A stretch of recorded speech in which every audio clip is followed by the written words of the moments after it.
ধামরাইয়ে অজ্ঞাত যুবকের মরদেহ উদ্ধার। ঢাকার ধামরাই উপজেলার কুল্লা ইউনিয়নের আকশির নগর বালুর মাঠ থেকে এক অজ্ঞাত যুবকের মরদেহ উদ্ধার করা হয়েছে। এখনও তার পরিচয় নিশ্চিত করা যায়নি। ধামরাই থানার officer in charge OC Mohammad Monirul Islam জানান, প্রাথমিকভাবে ধারণা করা হচ্ছে যুবকটি 4 থেকে 5 দিন আগে অন্য কোথাও মারা গেছেন। পরে অজ্ঞাত ব্যক্তিরা মরদেহটি এখানে ফেলে রেখে চলে গেছে। পুলিশ ইতিমধ্যে ঘটনাটি তদন্ত শুরু করেছে এবং মরদেহের পরিচয় শনাক্তের চেষ্টা চালিয়ে যাচ্ছে।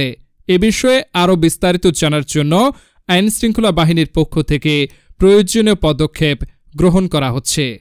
লোক মারফত সংবাদ পাই যে একটা লাশ পড়ে আছে, গিয়ে দেখি যে সেটা হয়তো 4-5 দিন আগে পোকা টোকা ধরে ফেলছে।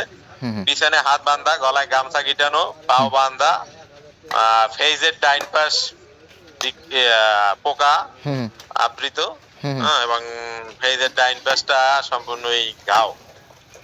এই এখন যেটা বোঝা যাচ্ছে, কেউ বা কাহারা মাইরা পচাইয়া ওইখানে রাইখা গেছে, কারণ ওইখানে 5-6 দিন থাকার কোনো প্রশ্ন আসে না। পাশেই রাস্তা, লোকাল রাস্তা, সবাই আজকে সকাল দেখছে, কালকেও দেখে নাই, তাহলে ওটা অন্য কোথাও ছিল, সেখানে দেয়নি, এখানে রাখা হয়েছে।